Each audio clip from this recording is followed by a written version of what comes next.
झाड़ू जो बनाई जाती है ना, वो स्वतः ही कचरा है। उस कचरे को साफ करने के लिए झाड़ू में बंधन होना जरूरी है। अगर वो बंधन होगा तो वो कचरा साफ करती रहेगी। उसी तरह संसार सागर में आने के बाद परमात्मा का बंधन इस मानव देह के साथ होना जरूरी है, इस आत्मा के साथ होना जरूरी है। जब ये मानव के साथ में, मानव देह के साथ में, इस आत्मा के साथ में परमात्मा का बंधन होगा तो उस बंधन से वो संसार के काम, लोभ, विषय, आसक्ति, तृष्णा के कचरे को साफ कर सकता है। उस बंधन का होना जरूरी।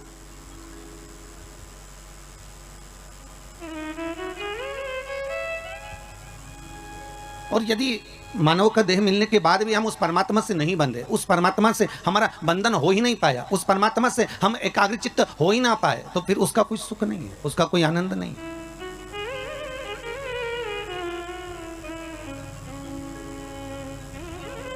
ये बंधन ये परमात्मा का। जैसे आप रोज गंगा नहाने नहीं जा सकते, आप रोज सरयू का स्नान करने नहीं जा सकते, आप रोज छिपरा का स्नान करने नहीं जा सकते, आप रोज प्रतिदिन कहीं मंदाकिनी का स्नान करने नहीं जा सकते, तो हमारे हिंदू धर्म में रीति बना दी कि गले में तुलसी की माला पहन लो, रुद्राक्ष की माला पहन लो।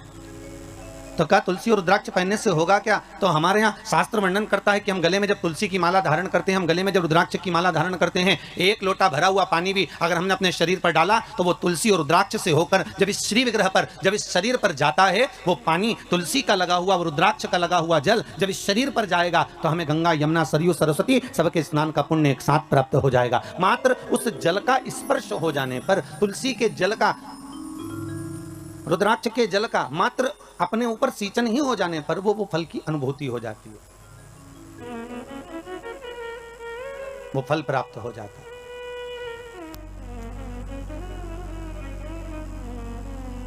क्यों ना पहने? आप में से हम विचार करें, जितने लोग टीवी चैनल के माध्यम से कथा सुन रहे हैं, गले में अगर आपके तुलसी की माला है और आप प्रतिदिन स्नान करने के लिए भले वॉशरूम में जा रहे हैं और स्नान कर रहे हैं, एक लोटा पानी भी अगर आपके शरीर पर डल रहा है तो वो तुलसी से निकलकर इस शरीर पर जब जाता है तो गंगा, यमुना, सरस्वती के स्नान का पुण्य मिल जाता है। गले में अगर रुद्राक्ष की माला है, आप अगर स्नान करें और रुद्राक्ष का जल आपके शरीर पर जा रहा है तो उसका फल 1000 गुना प्राप्त हो जाता है, 1000 गुना फल। अरे कितना सुंदर भाव कहा है महाराज जी कि स्कंद पुराण में 16 मुखी तक रुद्राक्ष का वर्णन है, शिव महापुराण में 14 मुखी तक रुद्राक्ष का वर्णन। शिव महापुराण और स्कंद पुराण कहती है कि मात्र अगर रुद्राक्ष का जल ही, केवल एक रुद्राक्ष का, अगर असली रुद्राक्ष अगर आपके पास में है और उसको पानी में गलाया गया है और उसका जल ही अगर हम आचमन कर लिया तो उससे भी हजारों रोग हमारे समाप्त हो जाते हैं। मात्र रुद्राक्ष का जल का आचमन ही कर लेने पर वो औषधि का कार्य भी कर जाता है, वो आनंद की अनुभूति भी कर जाता है।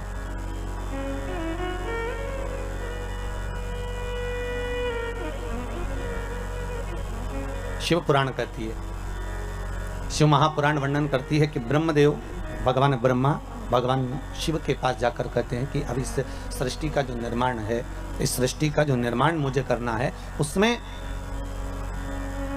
संसार की जितने जीवों का हम निर्माण करेंगे, उन जीवों को जीवित रहने के लिए कुछ ना कुछ सुख हमें किसी के साथ जोड़ना पड़ेगा।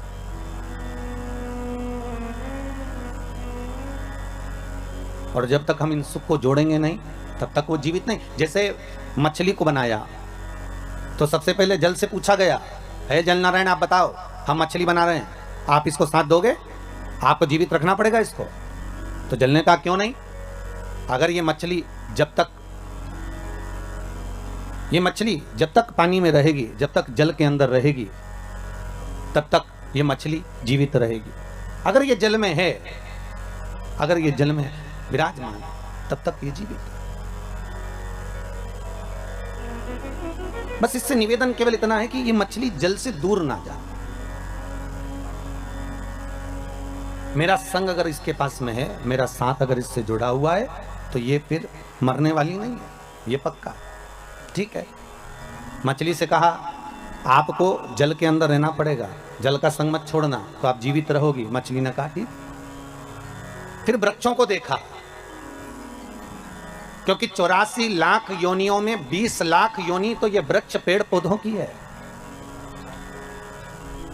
इन वृक्षों को जाकर निवेदन करा कि अब आपका हम निर्माण कर रहे हैं, पर आपका निर्माण तो कर रहे हैं, पर आपको जीवित रहना है। तो पृथ्वी से कहा कि आप इन वृक्षों को जीवित रख सकती हो। पृथ्वी ने कहा क्यों नहीं, बस बात इतनी सी है, अगर वृक्षों को जीवित रहना पड़ेगा तो पृथ्वी कहती है मुझसे जुड़ा रहना पड़ेगा। अगर ये मुझसे जुड़ी रहेंगे तो इनको मैं जीवित रख दूंगा, ये मुझसे जुड़े रहे। और आप सब जानते हो, आप तो पांडेतारा के इस गांव में निवास भी करते हो और अपनी प्रकृति को स्मरण भी आप करते हो, तो आप सबको ये मालूम भी होगा कि पृथ्वी से जब तक वृक्ष जुड़ा रहता है तब तक वो जीवित रहता है, और पृथ्वी से जैसे ही वृक्ष निकल जाता है, उसकी जड़ें छूट जाती है, वैसे ही वो भी वृक्ष सूख जाता है, फिर उसका कोई महत्व नहीं रहता, फिर वो सूख जाता, उसका महत्व समाप्त हो गया। फिर मनुष्य बनाया, मानव का शरीर का निर्माण करा। तो मानव शरीर का जब निर्माण करा तो ब्रह्मदेव ने डायरेक्ट जाकर भगवान देवादिदेव महादेव से निवेदन करा, भगवान शिव से, हर हर महादेव। भगवान शंकर ने पूछा क्या बात है ब्रह्मा जी, आज तो आप हमारे पास में आयो हो, क्या गया ऐसा, कैसे आना होगा? ब्रह्मा जी कहते हैं महाराज जी बस आने का कारण केवल इतना सा है कि अब हम मनुष्य का निर्माण कर रहे हैं, मानव शरीर का निर्माण कर रहे हैं, तो मानव शरीर को जीवित अगर रहना है, मानव शरीर को अगर मनुष्य शरीर को बनाए रखना है, तो उसके निर्माण में आपकी जरूरत है। शंकर जी ने पूछा वो कैसे? शिव जी से ब्रह्मा जी ने कहा कि संसार को अगर श्वास प्रदान करने वाला है, संसार को अगर दुख का नाश करने वाला है, संसार को अगर जीवित रखने वाला है, संसार को अगर मनुष्य देह को स्थिर रखने वाला है, तो वो देवादिदेव महादेव है, वो शंकर है। तो आपसे निवेदन केवल इतना है कि हम मनुष्य का जब निर्माण करें तो हमारा भोलेनाथ, हमारा शंभु, हमारा शंकर, हमारा देवादिदेव महादेव इनको जीवित रखने में संग प्रदान कर दे।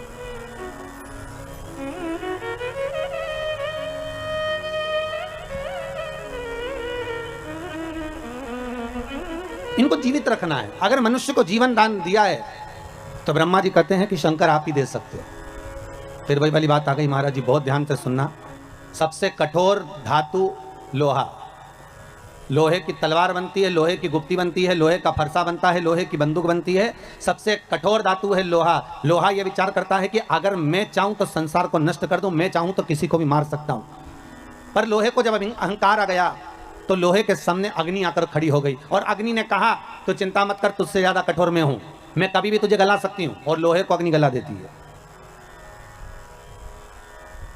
फिर एक दिन अग्नि को भी अहंकार आ गया और अग्नि ने विचार करा कि मैं इतनी प्रबल हूं कि सब जगह पर आग लगा सकती हूं, सबको नष्ट कर सकती हूं। तो वहीं आकर पानी खड़ा हो गया। पानी ने कहा घबरा मती, तुझसे ज्यादा कठोर मैं हूं। एक लोटा पानी डाला ना, ठंडा कर दिया। अब पानी को अहंकार आ गया।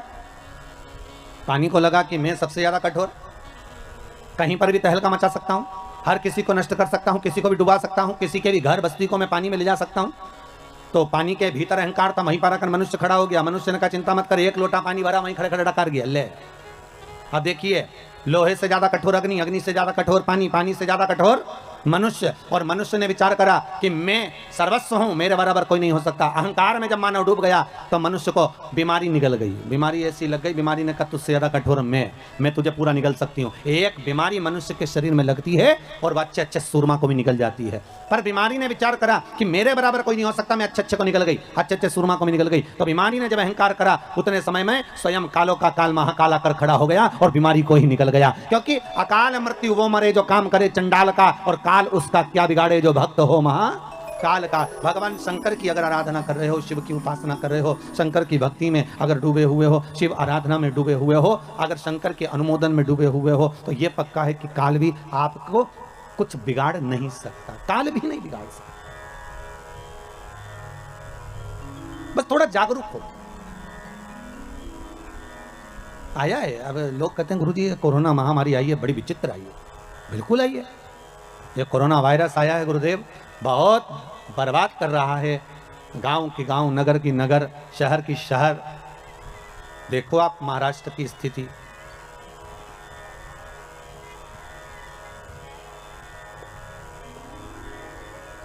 मध्य प्रदेश क्या, यूपी क्या, हरियाणा क्या, पंजाब क्या, बंगाल क्या, असम क्या, गुजरात क्या, स्थिति देखिए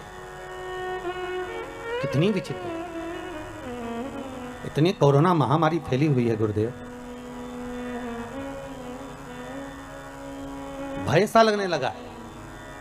ऐसा लग रहा है कि ये मौत का एक जाल बिछा दिया गया है। पर शंकर की कथा कह रही है,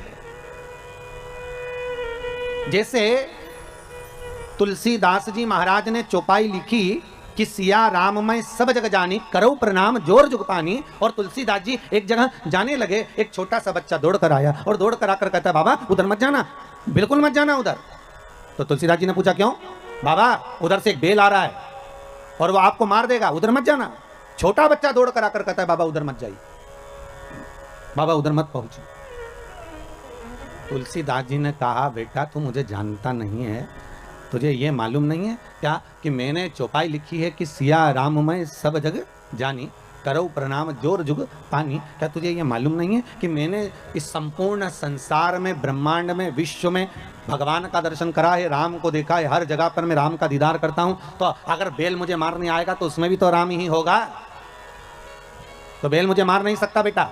और बच्चे को समझाकर तुलसीदास जी आगे बढ़ गए। सामने से बेल आया, तुलसीदास जी को सींग पर उठाया, पटक दिया, पांव से रोंदा चले गया। तुलसीदास जी दौड़ते हुए आए, घाट पर बैठकर उन्होंने कलम उठाई और चौपाई काटने लगे। जैसे ही चौपाई काटने लगे तो हनुमान जी सामने आकर खड़े हो गए। हनुमान जी ने पूछा, तुलसीदास क्या कर रहे हो? तुलसीदास जी बोले, रामायण की चौपाई काट रहा हूं। कौन सी?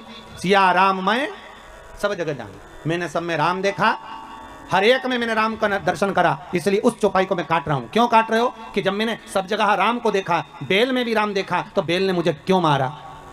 हनुमान जी बोले, रे तुलसीदास, तूने बेल में राम को देखा और वो बच्चा बोलने आया था कि उधर मत जा, तो उसमें राम नहीं देखा? राम तो उसमें भी था ना। जब बच्चा बोलने के लिए आ रहा है कि उधर ना जाइए, तो क्यों जा रहे हो?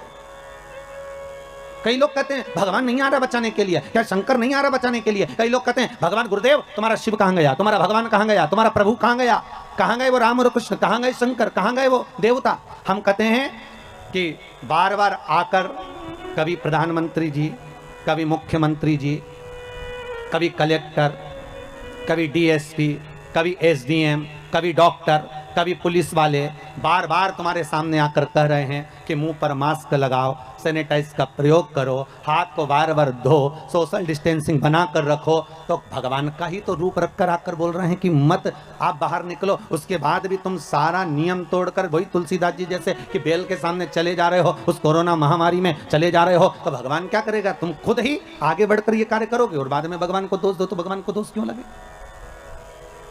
क्यों लगे? किस लिए?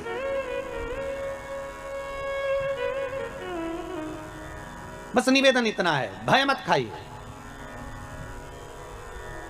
भय मत खाओ। कमाने के लिए जिंदगी पड़ी हुई है, पूरा जीवन कमाने के लिए रहा है, और खूब कमाओगे, फैक्ट्रियां भी 4 लगा लोगे, दुकान भी खोल लोगे, जायदाद भी बढ़ा लोगे, सब हो जाएगा। पर कब होगा? जब ये शरीर रहेगा तब। मालूम पड़े कि तुम बाहर निकले और कोई वायरस तुमको लग गया, तो तुम कमाने के चक्कर में भूल गए कि कोई वायरस से नहीं लगाया, मास्क नहीं लगाई, दूरी तुमने प्रयोग ही नहीं करा बार बार हाथ धोने का, और वायरस लग गया, तो विचार करो फिर कमाने का मौका मिलेगा क्या? फिर क्या ऊपर जाके कमाओगे? इसलिए इस शरीर का मोल तत्व समझो, हीरा को परखियो राम कोई नहीं रहे। इस शरीर के मोल तत्व को हमें समझना है, भय नहीं खाना है, हमें डरना नहीं है। शिव का अनुमोदन करो, शंकर का स्मरण करो। और जो भय खा रहे हैं, जिनको लग रहा है, कितना सुंदर कहा महाराज, एक व्हाट्सएप पर एक न्यूज थी कि आधे से ज्यादा लोग वायरस के उस लगने पर बीमार हुए वो अपनी जगह पर हैं, पर दुनिया के लोग जो मर रहे हैं वो टेंशन में मरे जा रहे हैं कि ये हम अब होगा क्या, अब होगा क्या। अरे भगवान के भरोसे छोड़कर भगवान शिव का गुणगान करो, स्मरण करो। किसी बच्चे ने एक बहुत सुंदर मैसेज किया है सीहोर, उस मैसेज को भेजा गया, समीर जी ने यहाँ भेजा है कि गुरुदेव से कहना कि शिव महापुराण की कथा लगातार देते रहें, जिससे सारे हमारे मोहल्ले के लोगों का मन अब कोरोना महामारी की ओर से हटकर भगवान की कथा में लग जाता है, तो थोड़ी देर चैन की नींद आ जाती है। नहीं तो रोज वही की वही कथा, वही की वही कोरोना चलता रहता है। तो इससे जागरूकता बने, आप जागो, मौका मिल रहा है स्मरण करने का। भय ना खाइए, डरिए ना, बस थोड़ा सा व्यवस्था बना कर चलो। जपते रहो श्री शिवाय नमस्तुभ्यम।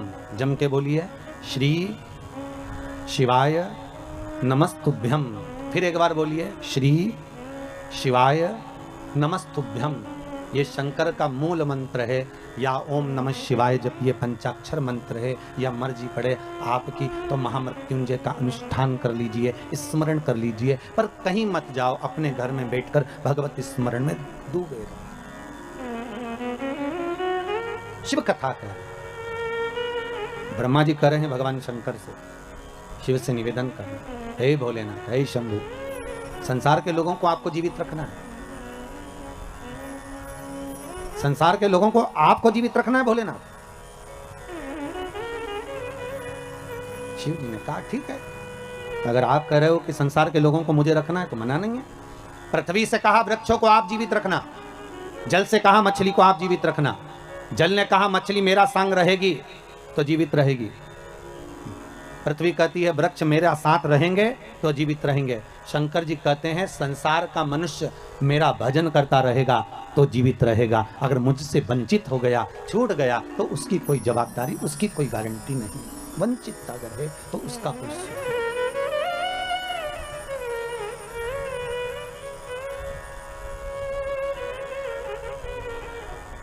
शिव स्मरण करें, शिव का अनुमोदन करें।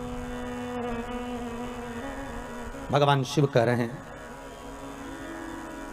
आप क्यों चिंता करते हो ब्रह्मदेव, आपका कार्य है सृष्टि का निर्माण करना, आप निर्माण करें। तो ब्रह्मा जी के मन में आया कि मैं सृष्टि तो बना दूंगा, मना नहीं है, पर इस सृष्टि का निर्माण तो मैं कर दूं, पर दिक्कत केवल इतनी सी है कि सृष्टि बनाने के बाद इस सृष्टि को चलाने वाला कौन होगा, इस सृष्टि का निराकरण कौन करेगा, और कौन संसार के सागर में, इस मानव शरीर में हो सकता है कि इस संपूर्ण विश्व सागर में किसी को तन की तकलीफ हो, किसी को मन की तकलीफ हो और किसी को धन की तकलीफ हो, उसकी पूर्ति कौन करेगा। मान लो अगर मैंने बना भी दिया इस संसार सागर को, ब्रह्मा जी कर रहे हैं, अगर मैंने बना दिया इस संपूर्ण सागर को, अगर मनुष्य की देह भी बना दी तो इसका भरण पोषण करने वाला कौन होगा।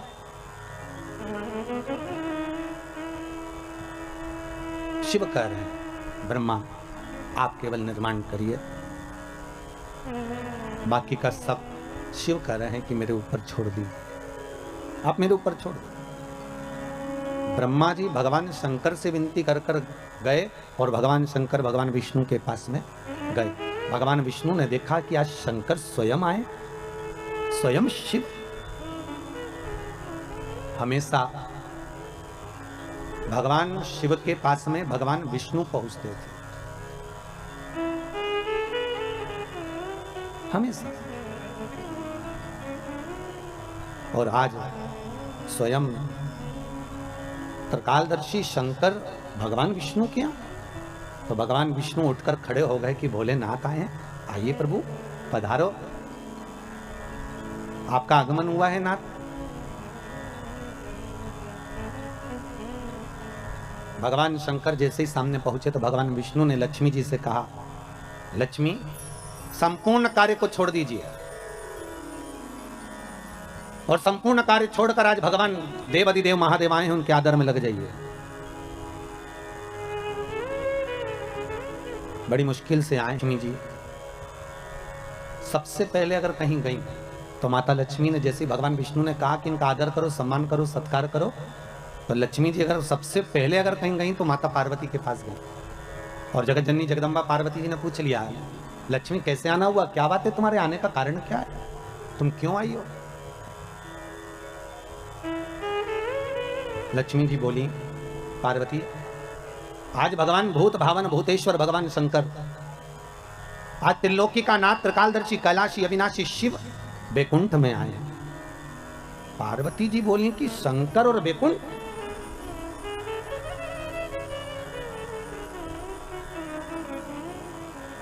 क्या चाहती हो।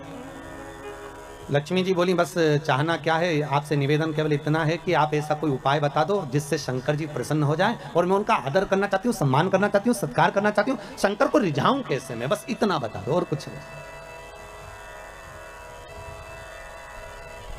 मैं भूत भावन भूतेश्वर को रिझाऊं कैसे, मैं शंकर जी को मनाऊं कैसे?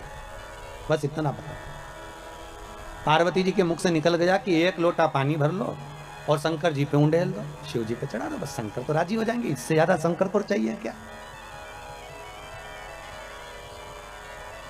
अब लक्ष्मी जी ने बड़े मन से पार्वती से कहा कि शंकर को पानी तो चढ़ा दूंगी मैं, पर एक निवेदन करूं मैं कि शिव को कौन सा जल प्रिय लगता है, हम शंकर को कौन सा जल चढ़ाने कि शंकर प्रसन्न हो जाए।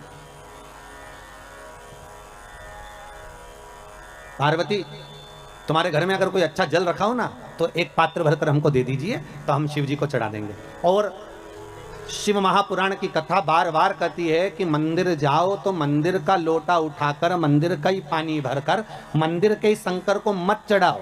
शिव महापुराण कहती है अगर शंकर को जल चढ़ाना है तो अपने घर का जल लेकर जाओ। किसके घर का जल? अपने घर का, दूसरी जगह का नहीं।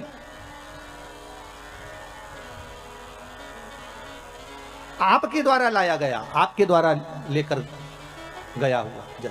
अब पार्वती जी से लक्ष्मी जी ने एक लोटा पानी मांग लिया और वो जल ले जाकर लक्ष्मी जी जैसे ही पहुंची बैकुंठ में, भगवान शंकर को देखा, शंकर जी को देखकर लक्ष्मी जी ने एक लोटा पानी शिव जी पे डाल दिया।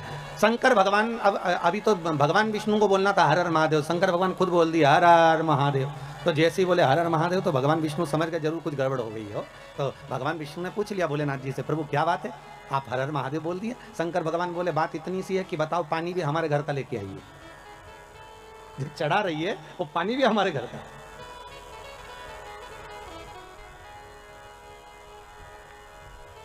अरे कभी कंस के जन्म की कथा सुनी होगी आप लोगों ने भागवत जी में कि कंस का जन्म क्यों हुआ।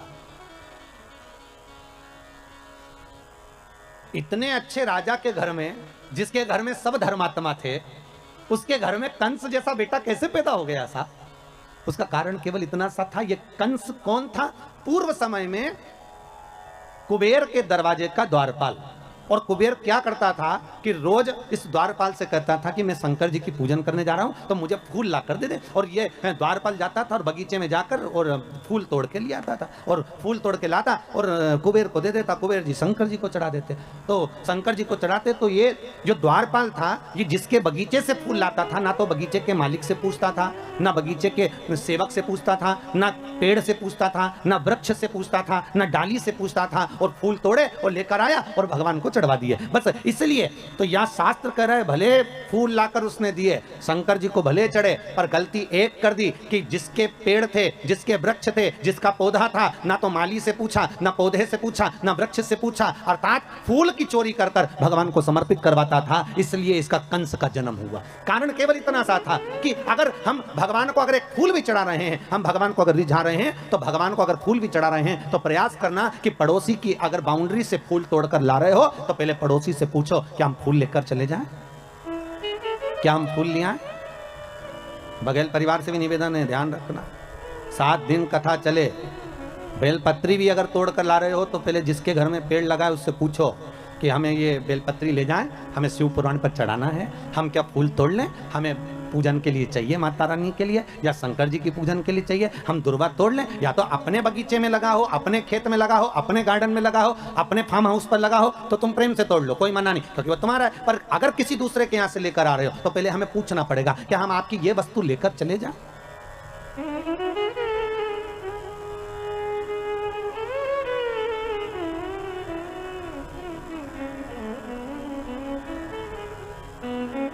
उसे पूछना पड़ेगा।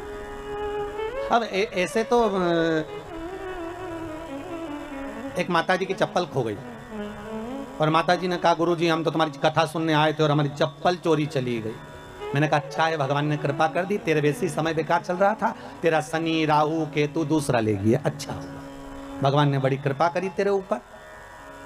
फिर तुम कैसे गई? आओ हम दूसरे की ले गए। मैंने कहा हे भगवान, खुद का शनि गया था, दूसरे का केतु पकड़ लाई। अब लाभ क्या हुआ ये बताओ, सुख की अनुभूति क्या हुई है?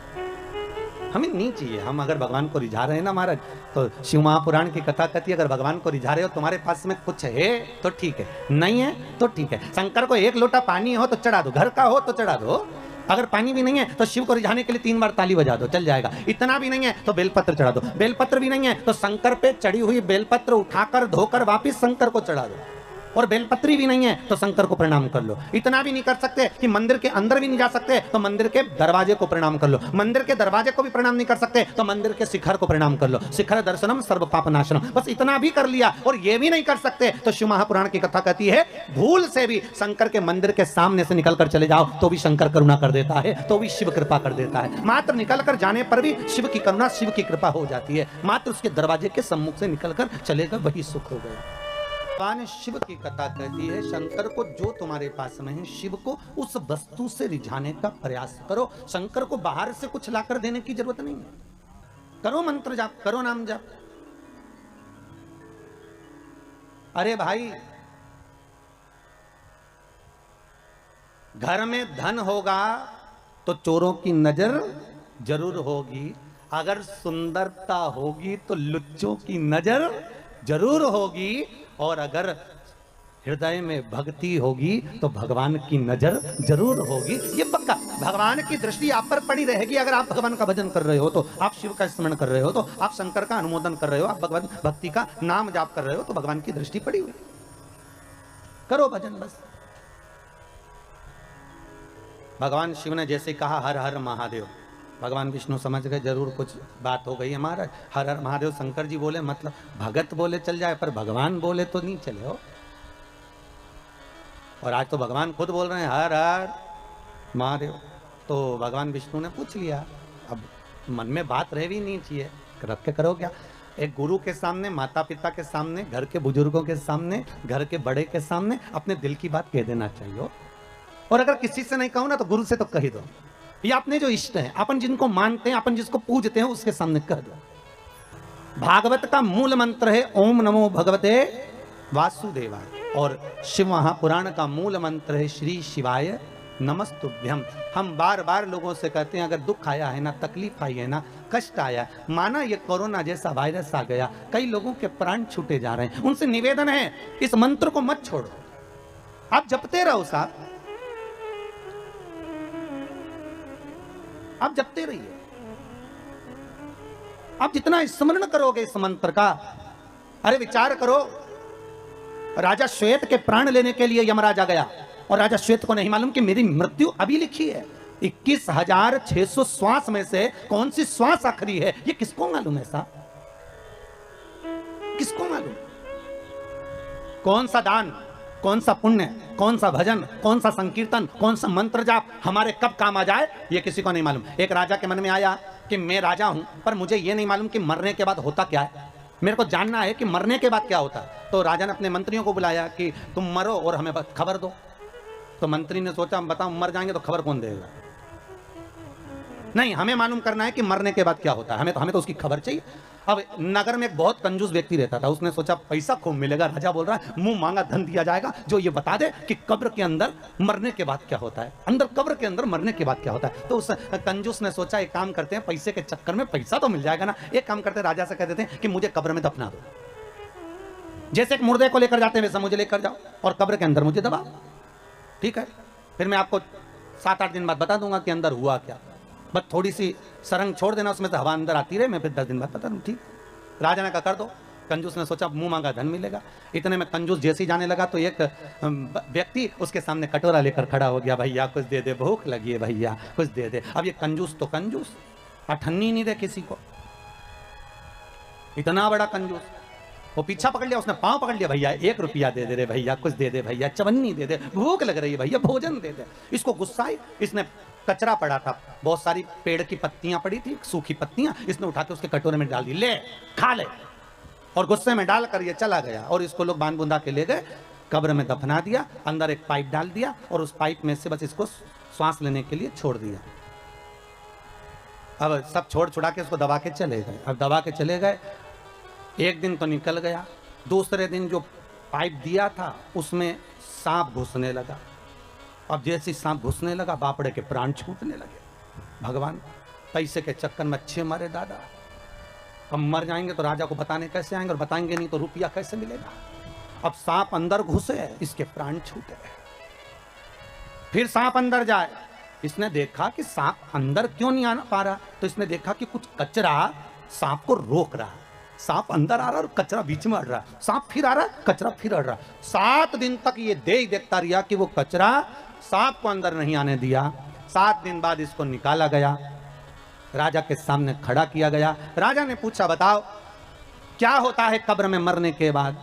तो उस कंजूस ने कहा, बस यही होता है कि जो हमने दान किया होता है वो हमारे आड़े आकर खड़ा हो जाता है। मैंने कचरा दान दिया था तो सांप को कचरे ने ही रोक दिया है। हमने जो दान दिया, हमने जो पुण्य दिया, हमने जो सत्कर्म करा, आप लोग जो गौ माता के लिए दान देते हो, ब्राह्मण भोज के लिए दान देते हो, आजीवन भोजन भंडारे के लिए दान देते हो, मंदिर निर्माण के लिए दान देते हो, सत्कर्म के लिए और दान देते हो, किसी के लिए आप पुण्य का कार्य करते हो, तो वो पुण्य तुम्हारा दान, तुम्हारा भजन, तुम्हारा कीर्तन, तुम्हारा मंत्र जाप, जो शिव महापुराण की कथा आप सुन रहे हो, जो मंत्र का स्मरण आप कर रहे हो, जैसे भी पांडे जी बोले कि श्री शिवाय नमस्तुभ्यम मंत्र ऐसा मिल गया कि वो मंत्र मेरा जीवन संवार दिया। जिस मंत्र को आप जप रहे हो वो साधारण नहीं हो सकता, जो आप दान कर रहे हो वो साधारण नहीं हो सकता, जो पुण्य कर रहे हो वो साधारण नहीं हो सकता। ना जाने तुम्हारा दान, तुम्हारा पुण्य, तुम्हारा सत्कर्म कब तुम्हारे सामने आकर खड़ा हो जाए और तुम्हारे आड़े आकर सम्मुख में आ जाए और तुम्हारे जीवन को बचा ले। इससे बढ़कर कोई सुख नहीं हो सकता। इसलिए बारंबार जपते रहें श्री शिवाय नमस्तुभ्यम, ये मंत्र का जाप नित्य करते रहो, स्मरण में डूबे रहो। ये भाग है हमारा, ये पुण्यता है।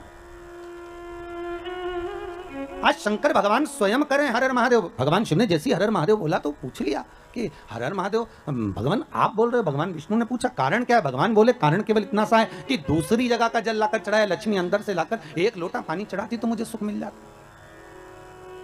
मुझे नहीं चाहिए भाई। शंकर की सारे देवी देवताओं को तो लड्डू भी चढ़ाओ, चुंदड़ी भी चढ़ाओ, आभूषण भी चढ़ाओ, शंकर जी को तो बेलपत्री चढ़ाओ, फूल चढ़ाओ, पानी चढ़ाओ, नी भी हो तो 3 बार ताली बजाओ, वो भी नी बने तो हर हर महादेव बोल दो, उतने में शंकर राजी हो जाते हैं। इससे बढ़कर कृपालु और कहाँ मिलेगा ये बताओ। अरे वो चोरी करने के लिए चोर गया शंकर जी के मंदिर में और चोरी का सामान नहीं था, उजाला करने के लिए कोई वस्तु नहीं थी, तो खुद का कपड़ा जलाया, त्रिशूल में लपेट कर आग लगा के चारों तरफ देख लिया चोरी का सामान। और शंकर भगवान प्रसन्न हो गए, मांग तुझे क्या चाहिए? चोर बोला मैं तो चोरी करने आया था। शंकर भगवान बोले हम तो ये नहीं जानते कि तुम चोर हो कि कौन हो, पर तुमने हमारे मंदिर में शिवरात्रि के दिन उजाला करा, प्रकाश करा, दिया जलाया, आरती करी, मांगो क्या चाहिए? उसने कहा मैं मांगना नहीं जानता। शंकर भगवान ने कहा ठीक है तो मैं तुझे कुबेर का सिंहासन दे देता हूँ, जा कुबेर की कुर्सी पे तू बैठ जा। और चोर चले गया कुबेर की कुर्सी पर और कुबेर से जाकर कहा तुम नीचे उतरो। कुबेर ने बोला तू कौन? कि मैं चोर। तो तू चोर यहां कहां से आ गया? तो कि शंकर जी ने भेजा। कुबेर बोला मैं हड़ताल करूंगा। चोर बोला जो करना करो। शंकर जी ने बोला कुर्सी के नीचे उतरो, हम बैठेंगे।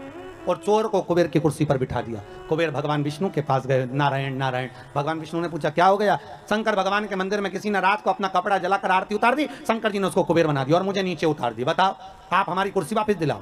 भगवान विष्णु बोले उनके मामले में हम कुछ नहीं बोल सकते, उनके मामले में हम नहीं बोलेंगे। क्यों?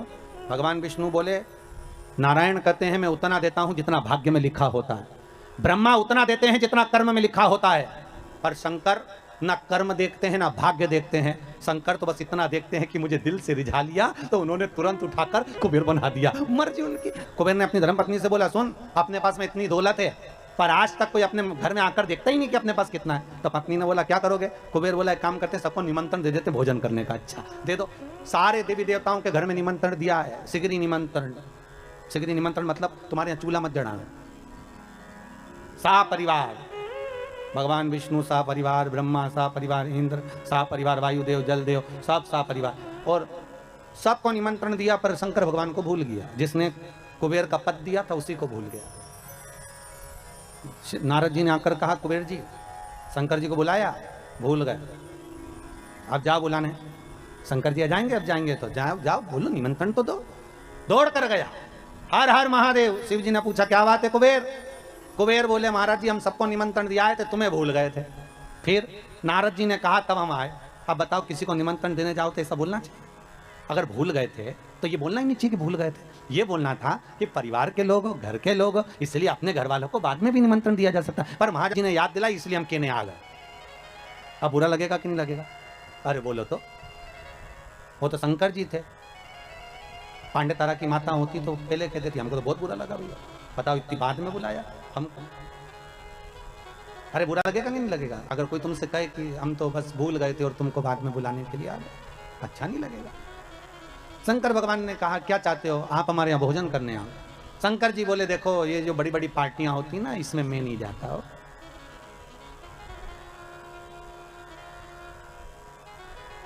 आप में से कितने लोग हैं जिनके घर में शादी होती होगी तो शमशान में पत्रिका देने जाते होगे? अरे बोलो तो, कोई जाता है शमशान में पत्रिका देने के लिए? नहीं। शंकर जी बोले भैया इतनी बड़ी बड़ी पार्टियां मैं अटेंड नहीं करता, मैं इतने बड़े बड़े फंक्शन, तो तुम्हारे यहाँ हमारे यहाँ किसको भेजोगे? शंकर भगवान बोले एक काम करेंगे, गणेश जी को भेज देंगे। इतने में कुबेर बोला इतना सा गणेश क्या खाएगा? शंकर जी ने मन में सोचा खाएगा तो तुझे ही मालूम पड़ जाएगा, अभी तूने देखा क्या है। इतना सा गणेश हमारे यहाँ क्या खाएगा? फिर भी अब आप बोल रहे हो तो भेज देना, ठीक है हो कोई बात नहीं। इतने में कार्तिकेय ने जाकर माता पार्वती जी से कह दिया, माँ पिताजी ने बताओ भोजन करने के लिए गणेश जी को भेज रहे हैं, घर का बड़ा बेटा मैं हूं तो मुझे भेजना चाहिए ना। पार्वती जी ने शिव जी से पूछा आपने कार्तिक को क्यों नहीं भेजा? शंकर भगवान बोले पार्वती तू नहीं जानती कि किसको कहाँ भेजना। जब एक ही तारीख की 2-4 शादियां होती है तो किसको कहाँ भेजना है ये घर की अम्मा बोलती है कि बेटा वहाँ चले जाना, बड़ा छोरा वहाँ चले जाना, बड़ी बहू वहाँ चले जाना, छोटा बहू छोटा छोरा वहाँ चले जाना। तो वो घर की जो माँ होती है पिता होता है ना वो भेजते हैं, ठीक है। तो शंकर जी ने बोला मेरी मर्जी में क्यों भेज रहा हूँ। जैसे ही गणेश जी आए शंकर जी ने कहा गणेश हाँ पिताजी कुबेर के यहाँ भोजन करने जाना है।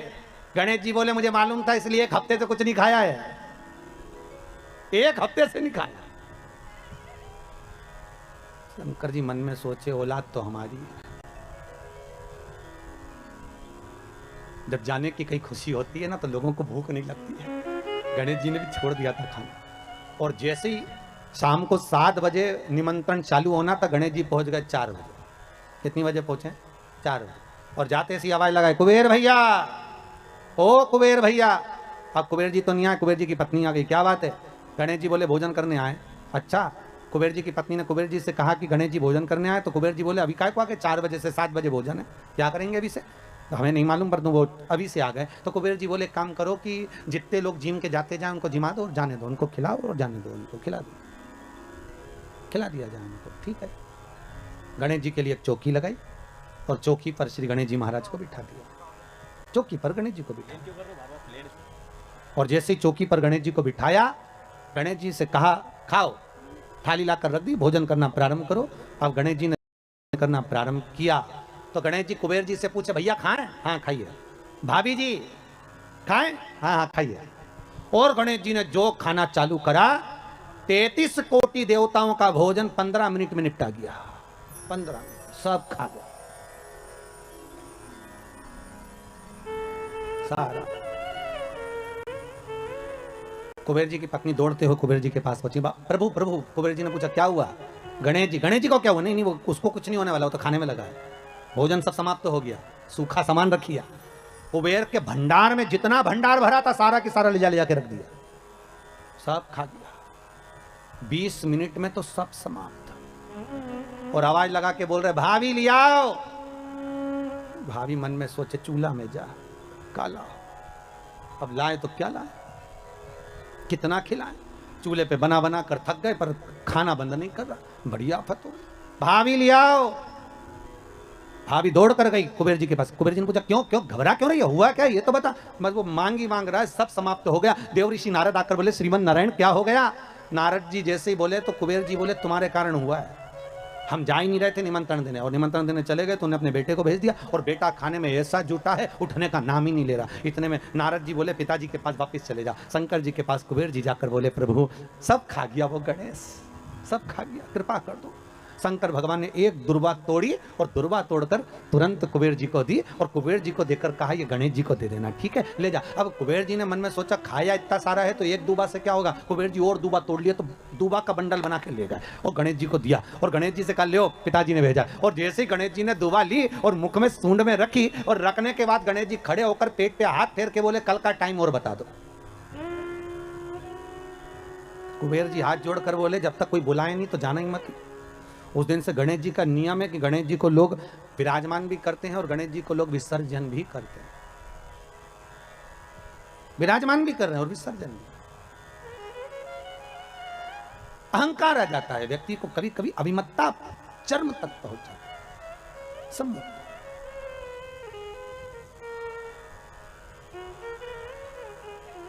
शिव कह रहे हैं मैंने लक्ष्मी से ये नहीं कहा कि तुम मुझे ये दो। भगवान शंकर कह रहे हैं नारायण मैंने आपसे भी नहीं कहा कि मुझे कोई वस्तु प्रदान करो, पर अगर लक्ष्मी जी को जल भी चढ़ाना था तो अपने ही घर का चढ़ा देती तो आज मुझे प्रसन्नता का भाव हो जाता। प्रसन्नता का भाव।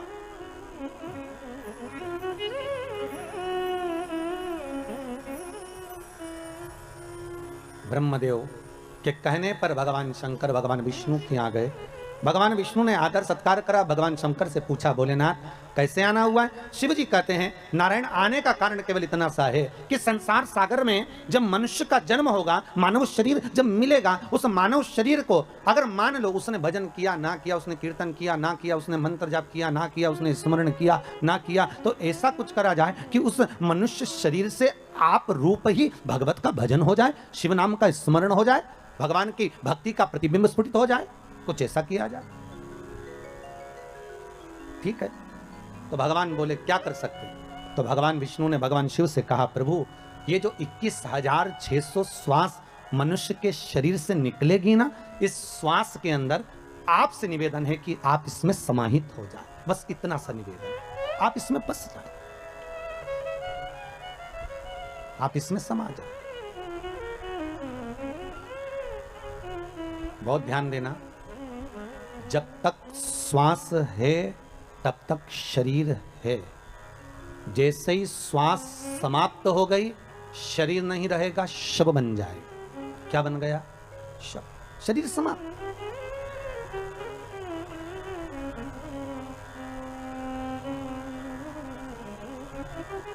फिर वो शरीर नहीं रहा है, वो केवल एक शव बन गया। उसका मूल तत्व समाप्त हो गया। श्वास में शिव है।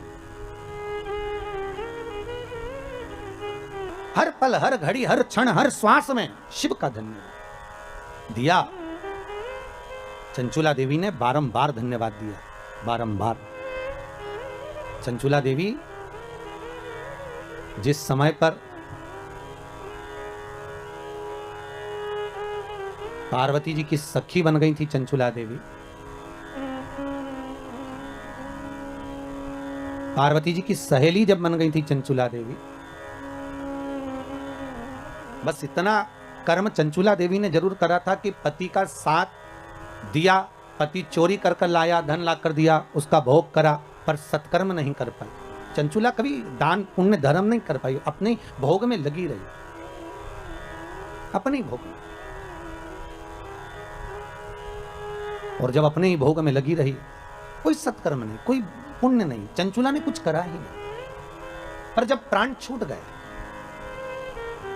शिव महापुराण की कथा के रस तत्व में डूबने के बाद चंचुला के जब प्राण छूट गए, तब चंचुला देवी पहुंची भगवान शंकर के कैलाश धाम पर, और पार्वती जी की जब सखी बन गई, तब पार्वती जी से बारंबार बस एक बात कहती रही कि कुछ ऐसा कर दीजिए कि मेरा पति जो प्रेत योनि में पड़ा हुआ है, वो प्रेत योनि से मुक्त हो जाए, वो प्रेत योनि से छूट जाए।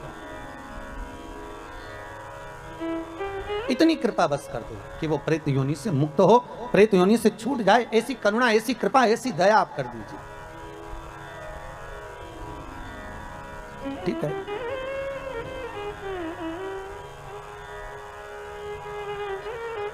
माता पार्वती जी ने चंचुला देवी से कहा था कि तुम जाओ और जाकर देव ऋषि नारद से कहो कि हमको हमारे पति के मोक्ष हेतु, उद्धार हेतु शिव महापुराण की कथा श्रवण करा दो, शंकर की कथा। देव ऋषि नारद ने मना कर दिया था कि मैं शिव महापुराण की कथा नहीं सुना सकता, क्योंकि मुझे श्राप लगा है, मैं एक जगह बैठ नहीं सकता। कथा मेरा मित्र सुनाएगा, तुम रुको।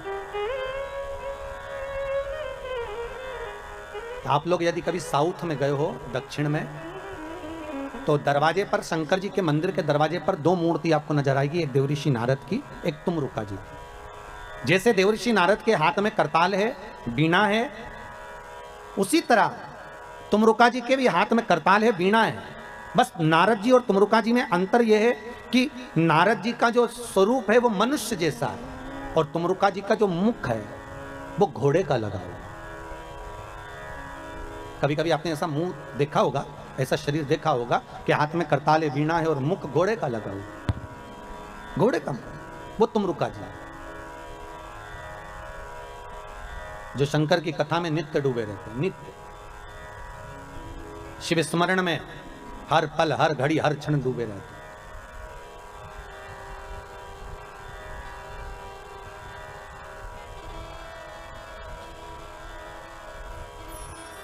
तुमरुका जी से निवेदन करा पार्वती माता चंचुला देवी ने कि आप शिव महापुराण की कथा सुना दो। ठीक है, हम सुना देते हैं, पर बात केवल इतनी सी है कि आप हो बेधव्य,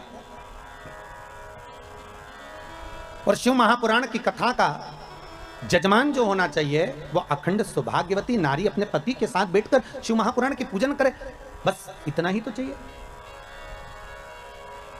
तो चंचुला देवी के मुख से निकल गया, तुमरुका जी ये बताओ, क्या कोई बेधव्य नारी शिव महापुराण की कथा नहीं करवा सकती क्या? क्यों नहीं करवा सकती? करवा सकती, बस करना एक पड़ेगा। क्या कि जिस समय शंकर की पूजन हो, शिव महापुराण विराजमान हो, शंकर का अनुमोदन हो, उस समय पर जोड़े की जरूरत पड़ेगी।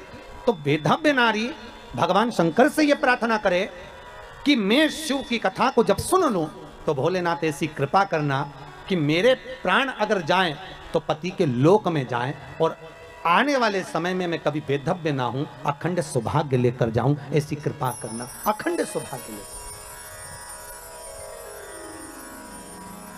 आज हिंदू धर्म में चैत्र के महीने की ये सिंधारा दूज है। आज नवरात्रि की चैत्री नवरात्रि में जो दूज होती है इसको सिंधारा दूज कहते हैं। कौन सी दूज कहते हैं? जम के बोलिए। सिंधारा दूज। सिंधारा दूज का मतलब यह होता है कि कल है तीज, जिसको हमारे यहाँ गणगौर तीज कहते हैं। शंकर और पार्वती 16 दिन तक तैयार हुए थे, और तैयार होने के बाद शिव और पार्वती शिव महापुराण के यजमान बनकर जा रहे थे। तो कल का दिन है वो। कौन सा दिन है कल का? गणगौर तीज का दिन, कल का दिन। चैत्र के महीने में जो शुक्ल पक्ष की तीज आती है, वो चैत्री नवरात्रि में जो तीज की तिथि होती है, उस दिन शंकर और पार्वती शिव महापुराण के यजमान बनकर कथा सुनने के लिए गए थे। 16 दिन तक पार्वती और शंकर का श्रृंगार होता है, उसमें से आज का दिन सिंधारा दूज का होता है। क्यों सिंधारा दूज कहते हैं? सिंधारा दूज का मतलब क्या है? क्यों हिंदू धर्म में सिंधारा दूज मनाई जाती है? किस लिए? आज पूरे भारत की भूमि पर कई माताएं हाथ में मेहंदियां लगाती हैं, चूड़ियां पहनती हैं, सुंदर चुनरी पहनती हैं, माँ ब्रह्मचारिणी का पूजन करती हैं, माता का आराधना करती हैं। सिंधारा दूज, उसका कारण केवल इतना सा है। सिंधारा दूज का मतलब यह होता है कि चंचुला देवी जब 14 दिन तक शंकर और पार्वती अपने गुफा में से बाहर नहीं निकले शिव महापुराण के यजमान बनने के लिए, तब माता चंचुला देवी ने हाथ जोड़कर मां जगतजननी जगदम्बा को सुंदर वस्त्र, सुंदर चूड़ियां, सुंदर आभूषण माता के चरणों में ले जाकर समर्पित करे थे, और कहा, मां इन चूड़ियों को जो मैं दे रही हूं, ये लाल चूड़ी, ये लाल श्रृंगार, ये लाल वस्त्र, जो लाल चुनर जो मैं प्रदान कर रही हूं, मां बस ऐसी कृपा कर दे कि तू इन चुनर को धारण करे और मेरा भी सौभाग्य, मेरा भी सुहाग अमर कर दे, बस इतनी कृपा मेरे ऊपर कर दे। वो सिंधारा दूज का महत्व है, वो सिंधारा दूज का महत्व।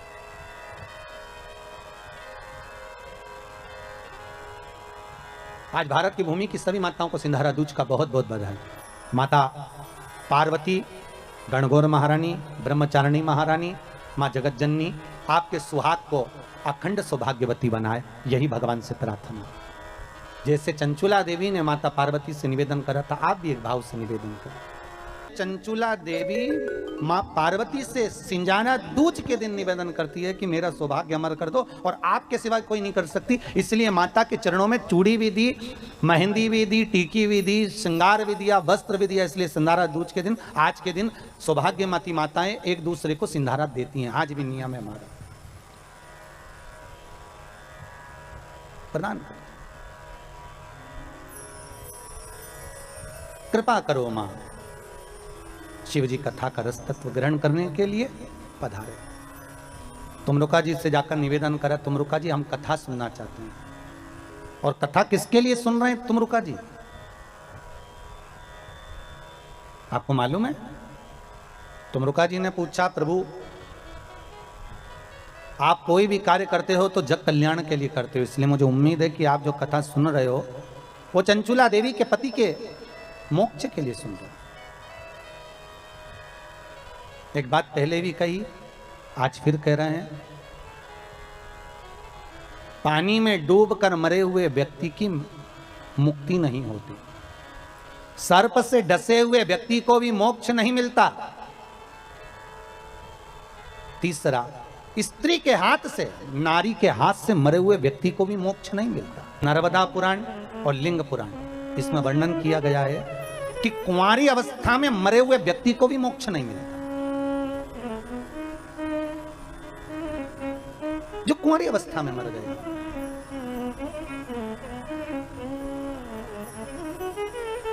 बहुत ध्यान देने वाली कथा है, बहुत ध्यान देने।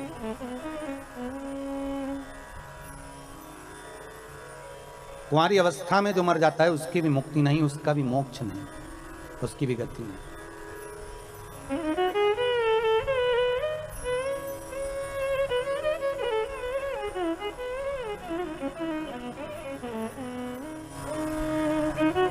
पर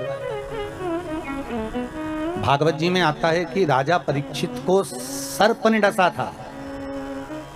आता है कि नहीं आता? सांप ने डसा राजा परीक्षित को और उसको मोक्ष मिला। तो पूछा गया, कहा गया कि यदि पानी में डूबकर मरा हुआ मनुष्य सर्प के डसे से मरा हुआ, स्त्री के हाथ से मरा हुआ, इनकी मुक्ति नहीं है, तो फिर तक्षक नाग के डसे से वो परीक्षित जो मरा उसकी गति कैसे होगी? बहुत बड़ा प्रश्न है और बहुत सुंदर संवाद इसका। शास्त्र कहता है कि वो परीक्षित जिसको तक्षक नाग ने डसा है, सुखदेव जी महाराज कौन है? सुखदेव कौन है? जिन्होंने शंकर भगवान माता पार्वती को अमर गुफा में बैठकर अमर कथा श्रवण करा रहे हैं। एक कोटर में तोते का अंडा गिरा हुआ है और वो तोते का अंडा भीतर बैठे बैठे अमर कथा सुन रहा है। वो तोते का बच्चा, जब पार्वती को निंद्रा लग गई तो तोते के बच्चे ने हुंकारा भरा। वो तोते का बच्चा, उसको मारने के लिए शंकर जी दौड़े तो वो तोते का बच्चा व्यास जी महाराज की धर्मपत्नी बीठिका के गर्भ में जाकर बैठ गया। तो तोते का बच्चा जो शुक है, तोते के बच्चे को कहते हैं शुक, और व्यास जी की पत्नी के गर्भ से जन्मा इसलिए कहलाया देव। दोनों को मिला दो तो हो गया शुकदेव। तो वो शुकदेव कोई दूसरा नहीं है। वो शुकदेव कौन है? तो शिव महापुराण की कथा कहती है वही शंकर का एक अंश, वही शिव का एक अंश सुखदेव के रूप में जिसने अमर कथा को श्रवण कर रखा था, वो सुखदेव बैठकर राजा परीक्षित को श्रीमद् भागवत कथा का रसास्वादन करा रहे थे। जब पूरी कथा सुखदेव जी ने सुना दी, अंतिम क्षण बचा, अंतिम क्षण, पूरे स्कंद जब पूरे हो गए,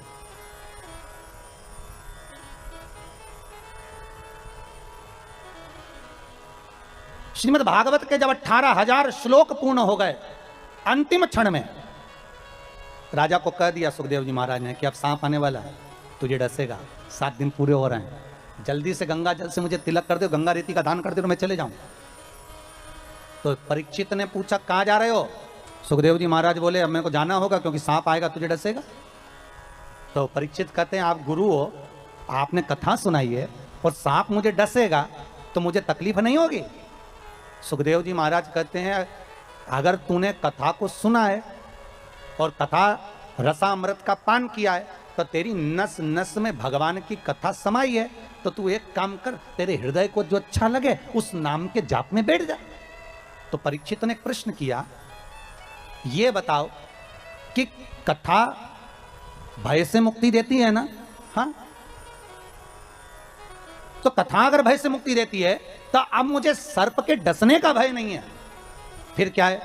तो भगवान से सुखदेव जी महाराज से राजा परीक्षित कर रहा है, बस बात इतनी सी है कि जब वो सर्प का जहर मेरे शरीर में जाएगा तो मेरे शरीर की रोमावली में कृष्ण समाया होगा, क्योंकि मैंने भागवत सुनी है तो मेरे शरीर में कृष्ण बैठा होगा। बस निवेदन इतना है, वो जहर मेरे कृष्ण तक ना पहुंचे, उसको रोकने का कोई उपाय बता दो। तब सुखदेव जी की आंख में जल भर गया और सुखदेव जी ने राजा परीक्षित से कहा कि अब तू शिव का स्मरण करना प्रारंभ कर दे। और परीक्षित के मुख से शंकर का जब नाम निकला, तक्षक डसा पर जहर उस कृष्ण तक पहुंचने नहीं दिया। इसको कहते वात्सल्यता, इसको कहते प्रेम, इसको कहते स्नेह, इसको कहते करुणता। इसको वात्सल्यता, इसको प्रेम, इसको करुणता कहते, इसको स्नेह। भागवत जी में आप लोगों ने सुना होगा, और सुना वहां तक होगा जहां तक भागवत जी में वर्णन है। पर देवी भागवत में सुखदेव जी और राजा परीक्षित का कुछ संवाद बड़े सुंदर सुंदर दिए गए महाराज। कभी योग लगे तो आप लोग देवी भागवत को उठाकर कभी पढ़ना, तो उसमें बड़ा सुंदर संवाद मिलेगा कि परीक्षित आखिरी में पूछ रहा है कि मुझे भय नहीं है मरने का, भय केवल एक बात का है कि जिस कृष्ण की कथा को मैंने सुना है, जिस कृष्ण के चरित्र को मैंने श्रवण करा है, वो कृष्ण मेरी रोमावली में समाया है। वो उस कृष्ण तक, इस तक्षक नाग के जहर को मुझे पहुंचने नहीं देना, बस इतनी कृपा कर, वो ना पहुंचे।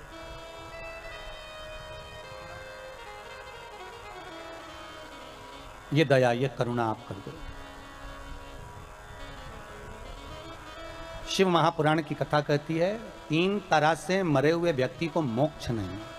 सर्प का डसा, पानी में डूबा, स्त्री के हाथ से मरा, और गरुड़ पुराण में एक और बात लिखी है, कुंवारी अवस्था में मरा हुआ। परशु महापुराण की कथा कहती है, एक संवाद बड़ा सुंदर है। जिस समय पर भगवान शंकर ने ब्रह्मा जी से कहा कि तुम सृष्टि की रचना करो, और सृष्टि की रचना ब्रह्मा जी से पूछा कि सृष्टि बनाना कैसे, भगवान ने अपना स्वरूप का जो दर्शन कराना था, उसके पहले ब्रह्मा जी से कह दिया कि आधे पुरुष बना दो, आधे स्त्री बना दो। पुरुष और स्त्री, हाँ, आधे पुरुष बनाओ, आधे स्त्री बनाओ। ब्रह्मा जी ने पूछा पुरुष और स्त्री कैसे, तो भगवान शंकर ने कहा एक काम करो, अगर एक पुरुष बना रहे हो तो एक स्त्री बनाओ, 2 पुरुष बना रहे हो तो 2 स्त्री बनाओ, अगर 2 पुरुष हैं तो 2 स्त्री, 1 पुरुष है तो 1 स्त्री बनाओ। ठीक है, आधे आधे दोनों को बना दो। अब ब्रह्मा जी ने जो सृष्टि का निर्माण करा, तो उन्होंने पुरुष और स्त्री को मिला के बना दिया। तो भगवान विष्णु और भगवान शंकर दोनों भ्रमण करते करते पृथ्वी पर आकर देखे तो क्या देखा कि चारों तरफ किन्नर ही किन्नर नजर आ रहे थे। जब किन्नरों को देखा तो भगवान विष्णु को तो हंसी आ गई। जो ठहाका लगाकर भगवान हंसे, तो भगवान ने पूछ लिया, भगवान पूछे, शंकर भगवान ने पूछा क्यों नारायण, क्यों हंस रहे हो? भगवान विष्णु बोले भोलेनाथ जी आपको हंसी नहीं आ रही? शिव जी ने पूछा किस बात के लिए? ब्रह्मा जी को बोला था कि स्त्री और पुरुष बनाना, इन्होंने क्या बना दिया? पुरुष और स्त्री को मिलाकर किन्नर बना दिया। किन्नर,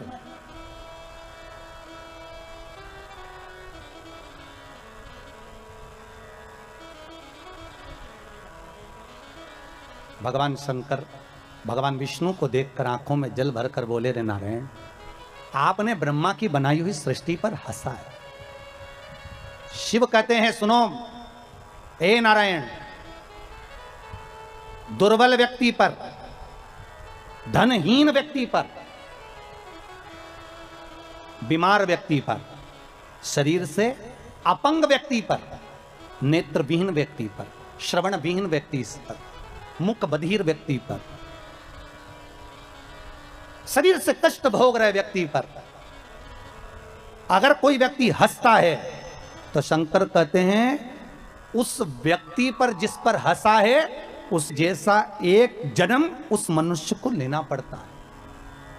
उसके जैसा जिस पर तुम हंसे हो, किसी गूंगे पर, किसी विकलांग पर, हस्तविहीन पर, श्रवणविहीन पर, नेत्रविहीन पर, जिह्वाविहीन पर, वाणी विहीन पर, दुर्बल शरीर से हो, कोई शरीर से ज्यादा तगड़ा हो, कोई शरीर से दुर्बल हो, कोई धन से विहीन हो, उस पर देखकर नहीं हंसना। अरे हो सकता है, हमारे यहां तो शिव महापुराण कथा कहती है कब घोड़े के दिन फिर जाएं, ये किसको मालूम है? अब तुम्हें अभी अभी देख लो ना भैया, तुम जाकर प्रतापगढ़ में देखना, इलाहाबाद में देखना, प्रयागराज में देखना, लखनऊ में, कानपुर में, दिल्ली में, मुंबई में, पुणे में, जहां जाकर देखना एक से बढ़कर एक शोरूम है कपड़े के। पूरे सूरत में, जोधपुर में, जयपुर में एक से बढ़कर एक कपड़े के बड़े से बड़े शोरूम बने। प्रतापगढ़ में जाकर देखना बड़े बड़े शोरूम बने, हजारों हजारों रुपए के कपड़े उन शोरूमों में टंगे हुए हैं, हजारों रुपए के कपड़े टंगे। पर आज इस कोरोना के 1 साल पहले निकल गया और ये 1.5-2 महीना निकल चले, इस पूरे समय में अंदाजा लगा कर देखना कि वो हजारों का कपड़ा शोरूम में टंगा की टंगा ही रह गया और वो 10 रुपए का मास्क करोड़ों का व्यापार कर कर निकल गया। करोड़ों का व्यापार, एक जरा सा मास्क मात्र 2 रुपए का, 1.5 रुपए का, 5 रुपए का, 10 रुपए का, उसने भारत की भूमि पर करोड़ों का व्यापार कर दिया। और वह हजारों रुपए के कपड़े शोरूम में टंगे की टंगे रह गए। कौन पूछता था इन मास्क को? अरे बोलो तो, कौन पूछता था इतने से टुकड़े को, कपड़े को? कौन पूछेगा? कोई नहीं पूछता था। 10 रुपए का मास्क कोई नहीं जानता था, कौन पूछेगा? पर हजारों रुपए के शोरूम में कपड़े टंगे की टंगे रह गए और वो 5 रुपए का, 2 रुपए का, 10 रुपए का मास्क करोड़ों का व्यापार कर कर निकल गया। इसलिए याद रखना, कभी किसी पर हंसना नहीं। शोरूम भरे की भरे रह गए और 2 रुपए का मास्क निकल कर करोड़ों का व्यापार कर देता है। ये मनुष्य की देह। अगर शंकर कह रहे हैं नारायण, तुम अगर इस ब्रह्मा की बनाई हुई सृष्टि पर इन किन्नरों पर हंसे हो, तो भगवान शंकर ने कह दिया विष्णु तुमको भी पृथ्वी पर जाकर एक बार किन्नर बनना पड़ेगा, तुम्हें भी एक बार किन्नर बनना पड़ेगा। क्यों हंसो किसी पर? कोई विकलांग है क्यों हंसना? कोई हाथ के विहीन है क्यों हंसना? कोई नेत्र के विहीन है, किसी की वाणी शुद्ध नहीं है, किसी की श्रवण शक्ति शुद्ध नहीं है, हो सकता है, क्यों हंसना?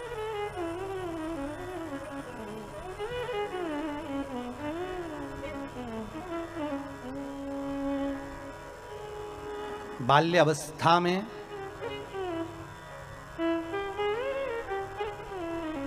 वो द्रौपदी पूर्व समय में एक ब्राह्मण नहाने के लिए गंगा जी में गया, उसका अंग वस्त्र सहेलियों ने मिलकर, द्रौपदी ने मिलकर उस अंग वस्त्र को मात्र छुपा दिया और संत ढूंढता रह गया। उस तन के छोटे से टुकड़े को ढूंढ रहा है संत, और सखियां द्रौपदी के साथ उस संत के लिए हंस रही हैं कि वो वस्त्र कैसे ढूंढ रहा है। संत के मुख से निकल गया, जिसने मेरा यह वस्त्र चुराया है, कहीं ले जाकर फेंका है, बहुत समय के बाद यह वस्त्र मुझे वापस मिला है, किसी ने मेरे साथ छल किया है। यही वस्त्र का छल जिसने करा है मेरे साथ, उसके साथ भी किया जाएगा। एक संत के मुख से निकली हुई वाणी को वो द्रौपदी को झेलना पड़ा और पांडव बैठे की बैठे रह गए और वो कौरव, वो दुशासन चीर खींचता रहा, कोई नहीं बचा पाया। तब द्रौपदी की आंख में जल भर गया, गुरु द्रोणाचार्य के सामने जाकर खड़ी हो गई, गुरुजी आपने मुझे गुरु मंत्र दिया है, आप बचाओगे नहीं? तो गुरु द्रोणाचार्य ने कहा द्रौपदी तू भी ज्ञानवान है, तूने कृष्ण का अनुमोदन करा है, कृष्ण को भाई माना है, ध्यान लगा कर देख कि कर्म कौन सा करा था जिसके कारण आज तेरा चीर तेरे सामने खींचा जा रहा है। द्रौपदी ने हाथ ऊंचे करे भगवान को पुकार रही है और ध्यान लगा कर देख रही है कि मेरा कर्म कौन सा था जिसके कारण आज मेरा चीर खींचा जा रहा है। दुनिया के लोगों को जब तकलीफ आती है, पत्रिका में दोष देखते हैं, वास्तु का दोष देखते हैं, ग्रह का दोष देखते हैं, परिवार में दोष देखते हैं, पर दुनिया के लोग अपने अंदर का दोष नहीं देखते कि तुमने कर्म क्या करा था जो आज भोग रहे हो। क्या कर्म करा है? द्रौपदी ने हाथ ऊंचे करे पुकारा भगवान को, प्रभु मैंने कर्म किया, और ध्यान लगा कर देखा कि एक संत का अपमान हो गया था, उसका अंगवस्त्र मैंने छुपा दिया था, इसलिए आज मेरा भी ये चीर खींचा जा रहा है, मैंने उसको नग्न अवस्था में छोड़ा था, इसलिए आज मेरा भी ये शरीर पर से वस्त्र जा रहा है। तब द्रौपदी ने कहा अब मेरे कर्म के भाग को कोई काट सकता है तो भगवान काट सकता है। आपसे भी कहते हैं अगर दुख आया, तकलीफ आई, कष्ट आया, बीमारी आई, रोग आ गया, मालूम पड़े कोरोना जैसी महामारी भी आपको सता रही है, डॉक्टर अपना काम कर रहे हैं, आप अपना काम करो और भगवान का भजन करो, जिससे ये कर्म का खेल थोड़ा सा कट जाए, हमारा जो भोग है कर्म का ये थोड़ा कटे और भोलेनाथ हमको स्वस्थ करे। उस बाबा से विनती करते रहे, श्री शिवाय नमस्तुभ्यम का जाप, ओम नमः शिवाय करें, चाहे महामृत्युंजय का जाप करें, पर जपें, उसके जपने से तुम्हारा काल तुमसे दूर तो हो ही जाएगा। शिव का स्मरण। ए नारायण तुम किन्नरों पर हंसे हो इसलिए तुम्हें किन्नर बनना पड़ेगा। और आया समय जब द्वापर में भगवान कृष्ण आए, द्वापर में जब कृष्ण कौरव और पांडवों का युद्ध होना,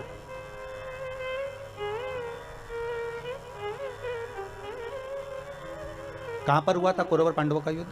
कुरुक्षेत्र की भूमि। कौन सी भूमि है? कुरुक्षेत्र की भूमि। कहां? हस्तिनापुर। हस्तिनापुर मतलब दिल्ली। हस्तिनापुर से युद्ध लड़ने के लिए भगवान कुरुक्षेत्र गए। क्यों भैया? हस्तिनापुर में युद्ध क्यों नहीं लड़ा? क्या हस्तिनापुर में जगह नहीं थी युद्ध लड़ने के लिए? थी। और भगवान कृष्ण विचार करते हैं कि युद्ध के लिए भूमि वो होना चाहिए जिस भूमि पर एक दूसरे को मारने और काटने के लिए तैयार खड़े हो। कोई कोई जगह ऐसी होती है जहां पर भगवान का भजन होता है, कोई कोई किराए का घर भी ऐसा होता है जिस घर में बैठकर भगवान का भजन करने का आनंद आता है, कोई कोई घर ऐसा होता है जिसमें भगवान की भक्ति का आनंद आता है, कोई कोई घर ऐसा होता है जहां कथा का आनंद आता है, कोई कोई जगह ऐसी होती है जहां पर भगवत चर्चा का आनंद आता है, और कोई कोई जगह ऐसी होती है कि 2 मिनट माला पकड़ के बैठो और क्लेश मच जाता है। थोड़ी देर कटोरी पड़ी उसके पीछे विवाद, पानी गिर गया उसके पीछे विवाद, जरा जरा सी बात में विवाद और विवाद चालू हो जाता है, बीमारियां चालू हो जाती है, रोग चालू हो जाता है। तो समझ लेना चाहिए इस भूमि का दोष है। श्रवण कुमार अपने माता पिता को लेकर कंधे पर कांवड़ में रखकर तीर्थ कराने चले। कंधे पर माता पिता को लेकर श्रवण कुमार तीर्थ कराने जा रहे हैं अपने माता पिता को लेकर, और माता पिता से हरी चर्चा करते करते गए। और आगे जाकर श्रवण कुमार ने अपने माँ बाप को छकड़े में बिठाया और उठाकर खड़ा कर दिया और अपने माँ बाप से बोले, अंधे हो गए हो, पांव नहीं टूट गए तुम्हारे, खड़े हो, पैदल चलो। कौन बोले? श्रवण कुमार ने। सुहांगी ने अपने पति शांतिन मुनि से कहा, श्रवण कुमार के पिता से, कि आज बेटे को क्या हो गया है। शांतिन मुनि ने सुहांगी का हाथ पकड़ा और हाथ पकड़कर कहा, सुहांगी चुप रहो, पैदल चलो, चलो पैदल। श्रवण कुमार ने माँ बाप का हाथ पकड़ा, छकड़े से नीचे उतारकर अपने माँ बाप को पैदल लेकर चले। थोड़ी दूर निकलने के बाद श्रवण कुमार अपने माँ बाप के चरणों में गिर गए, पांव पकड़ लिए, पिताजी गलती हो गई, क्षमा कर दो, पिताजी मुझसे गलती हो गई, क्षमा करो, गलती हो गई, क्षमा करो।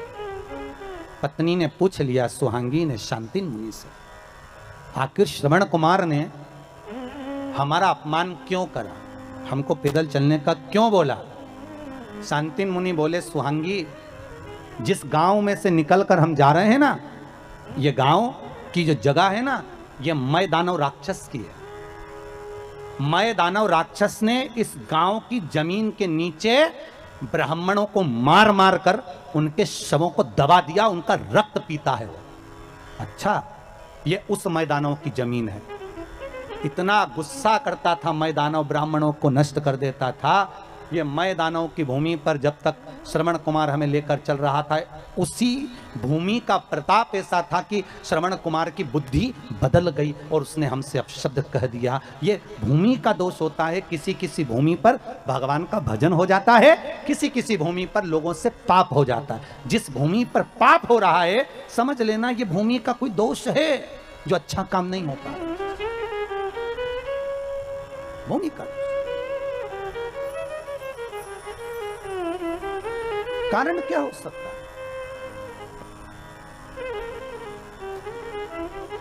पाप थोड़ी देर का होता है, भोगना बहुत पड़ता है। पाप कितनी देर का? थोड़ी सी देर। और भोगना कितना पड़ेगा? अंदाजा लगाओ जरा। तो उस भोगने पर मत जाओ, यहीं का भोगना देख लो। किसी को चाकू मार दिया, कितनी देर लगा? अरे बोलो जरा, चाकू मारा 2 मिनट, मर गया 5 मिनट, कितने मिनट लगे? जम के बोलिए, 7 मिनट। अब भोगना कितना है वो देखिए। पकड़ा गया, बंद कर दिया, 1 साल तक केस चला, 1.5 साल लग गया, 2 साल में निर्णय आया, 10 साल के लिए जम के बोलो अंदर गया।